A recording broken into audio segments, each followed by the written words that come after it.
Bible ఇచ్చిన radical statement మీకు తెలుసు. ధనాన్ని వెంబడించిన వాడు, ధన వ్యామోహంతో నింపబడినవాడు అవివేకయుక్తమైన ఊరుల్లో పడతారని చెప్పి గుర్తుపెట్టు. ప్రభు దగ్గరకు వస్తే డబ్బుని ఎక్కువ ప్రేమించు. డబ్బుని ఎక్కువ ప్రేమిస్తే ప్రభు దగ్గర రాకు. సిరా దేవుడు గుర్తుపెట్టు. నన్ను వాడు, ఎంతవరకు వాడాలో అంతవరకు వాడు. ఎక్కువ భక్తి పెరిగిందానికి ఎలా ఉంటుందో చెప్పనండి. టక్ మనకు 2-3 కోట్లు మన ముందు అలా పెడేశారు అనుకోండి, థ్యాంక్ యూ సార్ అంటాం. డబ్బుల మీద లెక్కలు మనకు బాగా తెలుసు అనుకోండి. సార్ ఏంటి సార్ 3 కోట్లు ఎలా ఇస్తారు సార్? నాకేం అర్థం అవ్వలేదు. ఏడుపు వచ్చేది మనకు తెలుసు.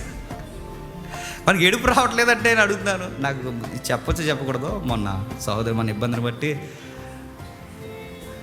కొన్ని కోట్ల సైట్, అది కోటి సైట్ ఇచ్చారు, మన చర్చ్కి ఇచ్చారు రాజమండ్రిలో. నాకు ఫీలింగ్ రావట్లేదు. నాకు కానీ దొడ్డ ప్రసాదానికి కానీ ఎవరికి, మా తమ్ముడు సురేష్కి కానీ, ఇంత పెద్ద సైటు మనకి కోట్ల రూపాయల సైట్, ఇది మనకు అలా ఉచితంగా సేవకి ఇచ్చేస్తున్నారు. అది ఇచ్చినా అని అడుగుతున్నా, అంత ఫీలింగ్ రావట్లేదు. నిజంగా మనమైతే నిద్రం 70 మందికి చెప్పుకుందాం. మనం ఆ ఫీలింగ్ రాదంటే రాదు. నేను సీరియస్ చెప్తున్నాను, రాదు. ప్రభుని ఇష్టపడితే డబ్బు నచ్చదు. డబ్బు నచ్చితే చెప్పండి, ప్రభు నచ్చదు. చిన్న విషయాలకి అనిపిస్తాం. అలవాటుగా దొంగతనం చేస్తాడు, అలవాటుగా దొంగతనం చేస్తాడు. అలవాట్లు మళ్ళీ నేను చెప్తున్నాను, అది ఏ అలవాటైనా ఎవరో నేను చంపేస్తుంది, గుర్తుపెట్టుకో. వ్యసనమా, వ్యభిచారమా, తాగుడా, డబ్బా, దొంగిలించడమా, ఏదైనా చీకటి పనుల ఏదైనా అలా కొనసాగు, చచ్చిపోతా ఒకరోజు. ప్రభుకి ముద్దెడుతున్నాను, ముద్దు పాటలు పాడుతున్నాను, సండా పడుతున్నాను, చక్కగా ఇక్కడ నేను ప్రభురాత్రి భోజనం పెంచుతున్నాను, సంఘంలో యాక్టివ్గా ఉంటున్నాను, నేను ఒకటి వచ్చి తుడుతున్నాను, ఇక్కడ వచ్చి అన్నీ చేస్తున్నాను, కెమెరా పక్కన కూర్చుంటున్నాను, సురేష్కి నేను సహాయం చేస్తున్నాను, జేమ్స్ అని వాటర్ బాటిల్ నేను ఇచ్చాను, ఇవన్నీ లెక్కల్లోకి రా, గుర్తుపెట్టుకో. ఇవేమీ లెక్కల్లోకి రావు. నువ్వు అలవాటుగా ఏదో చేస్తున్నావు, ఇక్కడ కూర్చున్నంత మాత్రాన నేను దేవుడు వదిలేడు. ప్రభుతో తిరిగినోడ్నే ప్రభు వదిలేకపోతే, చర్చికి వచ్చిన వాళ్ళని అలాగ అలవాట్లుగా బతికితే వదిలేసుకోవడం. ఎంత కష్టపడి వస్తున్నారు చర్చికి, ఎంత టైం కేటాయించి వస్తున్నారు చర్చికి, ఎంత సమయాన్ని ఇచ్చి వస్తున్నారు చర్చికి. ఇవన్నీ ఆ రోజు లెక్కల్లోకి రావంటే, నువ్వు యథార్థంగా లేకపోతే, నేను మళ్ళీ చెప్తున్నాను, లెక్కల్లోకి రావు. ఇవేనని చెప్పు. ఎండాకాలం వస్తున్నావు, వర్షాకాలం వస్తున్నావు, శీతాకాలం వస్తున్నావు, అన్ని కాలాలకి ఎదురెత్తు వస్తున్నావు చర్చికి. ఇంత కష్టపడి వస్తున్నావు. ఇది ఇంకా నీకు ఇంత తినబడుతున్నా, అలా అలవాటుగా నువ్వు చేస్తే నేను చెప్తున్నాను, దేవుడి ప్రేమను లోకు కడుతున్నావు, పాతన్నం అయిపోతావు ఏమనుకుంటున్నావు.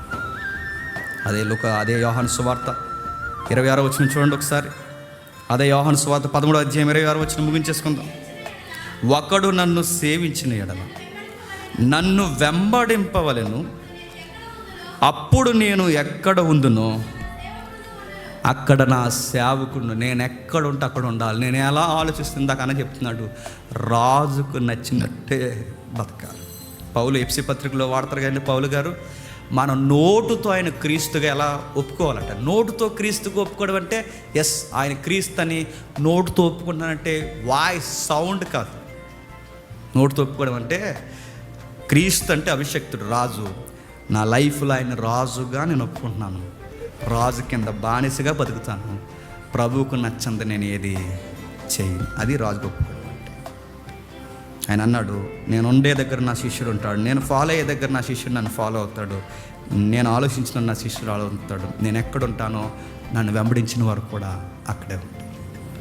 కానీ వీడు నాకు కూడా తిరిగాడు, కానీ వీడి మైండ్ ఎక్కడ లేదు. నా పక్కనే ఉన్నాడు, కానీ వీడు ఆలోచనలు నాతో లేవు. నా కూడా నా సన్నిధిలో ఉన్నాడు, గొప్ప ప్రసంగాలు విన్నాడు, కానీ ఏ రోజు వీడి బొరకు ఎక్కలేదు. అందుకే ఇస్కరియోతు యోధాకి చివరిగా డిసైడ్ అయిపోయాడు. 23వ అధ్యాయం లూకాసు సువార్తలో ఏం చేస్తున్నాడు చూడండి. ఈ వచనం చదివినప్పుడు అంటే నాకు చాలా భయం వేసింది.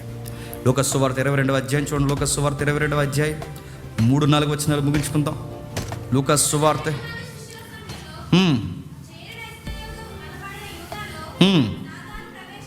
సాతాను ప్రవేశించి, ఏంటట, సాతానగాడు ఒక్కసారే రాడు, గుర్తుపెట్టుకోండి, ఒకసారి రాడాడు. ఆడంచెలంచెలుగా మనం పతనమైనప్పుడు ఒక రోజు పూర్తిగా మనలోకి వస్తాడు. ఒకేసారి సాతాను మన దగ్గరికి రాడు. ఈడు అలవాటుగా చేస్తున్నాడు, అలవాటుగా చేసుకుంటూ వెళ్ళిపోతున్నాడు, తరచుగా అలవాటుగా చేసుకుంటూ వెళ్ళిపోతాడు. ఇక ఫైనల్ స్టేజ్లో పూర్తిగా ఎలా అయిపోతారు చెప్పిన, ఆడిని చూస్తుంటే అచ్చు దెయ్యాన్ని చూసినట్టుంటుంది. అలా నా లైఫ్లో కూడా కొన్ని దెయ్యాలు ఉన్నాయి. నిజంగా చూస్తుంటే దెయ్యం చేత అనిపిస్తుందండి. దెయ్యం దెయ్యం దెయ్యం దెయ్యం దెయ్యంలా అయిపోతారు. అలా అంతే. వాడి మాటలు, వాడి శాస్త్రలు, వాడు మనల్ని ఇన్సల్ట్ చేసే విధానం, ఇవన్నీ దెయ్యం, ఎగ్జాక్ట్ దెయ్యం అయిపోయాడు. ఇంకా చెప్తుంది 4వ వచనం చూడండి ఏం చెప్తుందో. 4వ వచనం, కనుక వాడు వెళ్ళి ఆయనను వారికి ఎలాగ అప్పగించవచ్చును దానిని గూర్చి ప్రధాన యాజకులతోనూ అధిపతులతోనూ మాట్లాడిన. బాగా వినండి, ముందు డబ్బులు అలవాట్లయినాయి, తర్వాత తరచుగా అలవాటు అవుతుంది. ఈ కొనసాగింపులో సాతానుగాడు ప్రవేశం అప్పుడప్పుడు వచ్చిపోతున్నట్టు నీడవలే ఉంది. ఇక చివరి స్టేజ్లో మంచి సమయం కొరకు కనిపెడుతున్నారు. ఎప్పుడు నొక్కేద్దాం ఈయన పూర్తిగా అనుకుంటున్నాడు. ఒకేసారి బిగ్ షాట్ కొట్టాలి, ఆ బిగ్ షాట్కి సెటిల్ అయిపోవాలనుకున్నాడా అని అడుగుతున్నాను. ఆడు కొట్టి నేను బిగ్ షాట్ అండి అడుగుతున్నాను. ఓ ₹1,00,000, ఆ రోజుల్లో 1,00,000 అంటే చాలా, ఇంకా మొత్తానికి లైఫ్ సెటిల్ అయిపోద్ది. 1,00,000 ఎట్టాడా బేరం, కనీసం ఒక 10,000 కట్టాడా బేరం, కనీసం 5,000, 1000, 100. ఆయన ఏ కూలికి అమ్మేశాడు చెప్పిన, 30 ఎండి నాణ్యాలకు అమ్మాడు. 30 అనే పదం బైబిల్లో దేనికి సంకేతం అని చెప్పిన, ఒక బానిసను కొనడానికి వాడే డబ్బు 30 ఎండి నాణ్యాలు వాడతారు. బానిసను అమ్మినట్టు అమ్మేసాడండి యేసుప్రభు అనేది. ఎంత తక్కువ రేటుకి చెప్పినా, కేవలం 30 ఎండి నాణ్యాల కంటే బానిసను కొనే డబ్బు. మీరు ఇంటికి వెళ్ళిన తర్వాత చదవండి, ఆ నిర్గమకాండం 21వ అధ్యాయం 32వ వచనంలో ఉంటుంది. వెల దాసుడు విలిపించే సమయంలో 30 ఎండి నాణ్యాలు కట్టాలని ఉంటుంది అక్కడ.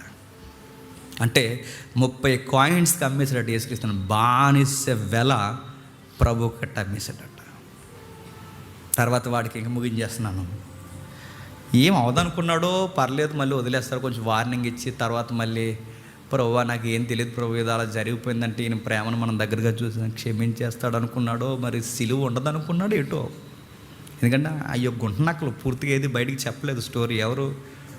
ఆ ప్రధాన యాజకులు దొరకనిచ్చారు, కొరడాలతో దారుణంగా కొట్టారు, సిలువ వేయడానికి అప్పగించారు. ఇవి కళ్ళతో చూశాడు. ఎప్పటి వరకు చూసిన క్రీస్తు వేరు, ఇస్కరియోతు యూదా. ఇప్పుడు చూస్తున్న క్రీస్తు వేరు. నేను అనుకుంటానండి, ఎన్నిసార్లు ఆ శ్రమను అనుభవిస్తున్నప్పుడు ఇస్కరియోతు యూదా కళ్ళల్లో కళ్ళెట్టి ప్రభు చూసుంటాడు చెప్పండి. చూడలేకపోయాడు ప్రభు. ఇంకా నువ్వు ఎన్నోసార్లు ప్రభు దగ్గర, ప్రభు ఎదుట పాపం చేస్తున్నప్పుడు నీ ముఖాన్ని ఎన్నిసార్లు చూస్తాడో ఒకసారి జ్ఞాపకం చేసుకో. నిన్నే కదా ఈ ప్రసంగం విన్నావు, మొన్నే కదా మంచి ప్రసంగం విన్నావు, సోమవారం ఇలా ఎలా చేసేస్తున్నావని నీ ముఖం వైపు ఎన్నిసార్లు చూస్తాడు గుర్తుపెట్టుకో. చూస్తాడు ఆయన, గుర్తుపెట్టుకో. ఇస్కరియోతు యూదా వైపు చూశాడు, పశ్చాత్తాపడ్డాడు. ఇలాంటి ఆయన్ని ఇలా అప్పగించేటి నేను ఎలా బిహేవ్ చేశానంటే వాడికి అవకాశం ఇచ్చాడు. వాడు జుట్టు పెట్టి ఆడించేశాడు. ఎవరు చెప్పండి? సాతానుగా.